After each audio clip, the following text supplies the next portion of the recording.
I have never been more wrong in my life. If you watched my last video, you know I had a theory on episode 7 that immediately got dismantled after watching episode 7. Long story short, on my big brain theory was Judo Master never actually got to Earth X since he didn't have the code to the door and Chris was a good distance ahead of him, as well as the lack of reference to the small Asian man in a green suit on the Nazi planet during the entirety of episode 6, leading me to think that Judo Master would be stuck in the QUC and be used as our first avenue to explore other dimensions. All while the Earth X stuff is happening, which ends with the 11th Street kids fleeing, not able to get back to their original dimension for whatever reason, and then going through the same door as Judo Master, revealing that dimension to be captured by Brainiac. There was a lot more to it, but that's the general idea. Now, as you can see, Judo Master fried my shit, like literally. But don't worry, not all hope is lost. Today, we will be looking at all the events of episode 7 and adjusting the theory accordingly for the finale. Let's begin. First, let's look at what we got right, and then we can recalibrate knowing what we know from episode 7. Okay,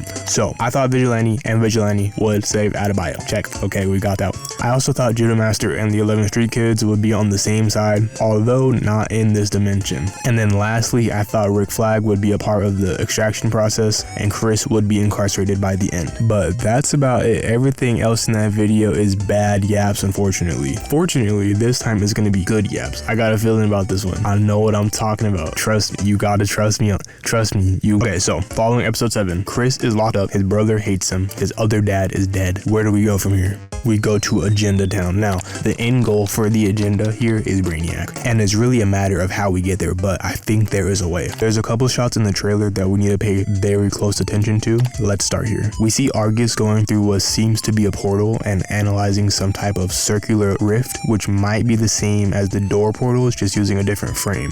Small note, I don't think we can really tell from this, but keep in mind that in episode 7, we learned that Lex's portals are unstable, while Peacemaker's portals aren't. Let's also note a scene earlier in the show seemingly confirming Augie did not make the Peacemaker tech, but we don't get any further elaboration other than it's complicated. Curious. Now let's jump to this shot, which in my opinion is the biggest piece of juice for the agenda. So we see what seems to be Argus in their spacesuits peering into a hellish dimension with a massive skull spider thing on the other side. Now to go back to this shot, we know they have some sort of rope system so nobody gets lost or floats away, or something more important that we'll talk about later. Regardless, I think it's safe to assume that they will explore this dimension. But why does that matter? Let's keep in mind James' emphasis on 1, Peacemaker moving the DCU forward, and 2, being specifically tied to Man of Tomorrow. I say that to say some might call what I'm about to say cope or reaching, but I'd call it pushing my agenda. Let's go. So Argus explores this hell planet. Maybe things are fine for a while. Whatever the case is, shit is fine until it's not. Argus will be obliterated by something that is connected to Brainiac. Now, if you're saying, why Brainiac? Where did Brainiac come from? Just because he's into Man Tomorrow doesn't mean he... Shut up. Let me push my agenda. Okay, so remember the rope system. Let's assume its primary function is to help Argus find their way back to the door so they don't get lost. Okay? Okay, good. Now, let's look at it from a narrative standpoint. How can the rope be a plot device? Let's just assume whoever goes through that portal is a goner. Whatever they end up fighting will mark all of the people. But people go into a scary portal and die isn't the most exciting narrative. So we can assume there has to be a little more to that. But what could that be? Okay, let's lay it all out. This is my final theory for Peacemaker season 2. So Chris is in jail, or rather being interrogated by Flag Sr. Simultaneously, Argus is experimenting with a portal, maybe using a Lex portal as a frame for the Peacemaker portal device, ultimately resulting in Argus gaining access to the QUC. Okay, we're following.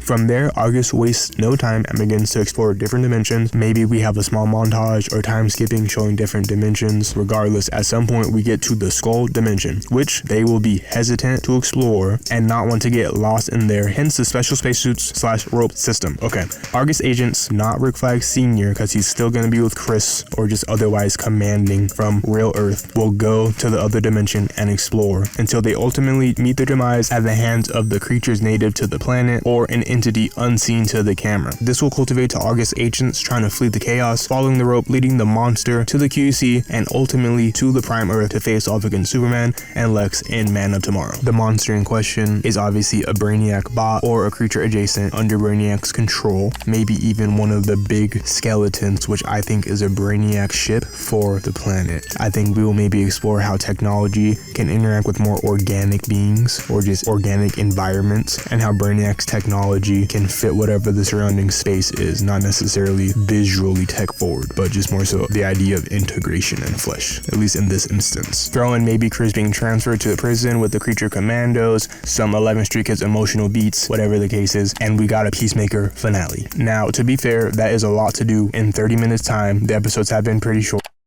Oh, it's an hour? Well, Brainiac is a big stretch. Nothing even points to Brainiac in the The agenda is agending. In all seriousness, I can't confidently say the episode will play out exactly like this, but I do strongly believe that we will get some Brainiac crumbs at the very least. If you need any further convincing, this imagery cannot be coincidental. Okay, I guess it could be, but it's like, come on, bro. Like, we got Man of Tomorrow coming out. Brainiac's gonna be in that. The portals are important. We don't know who made the Peacemaker technology. Like, come on, bro. It's gonna be Brainiac. It's gonna be Brainiac.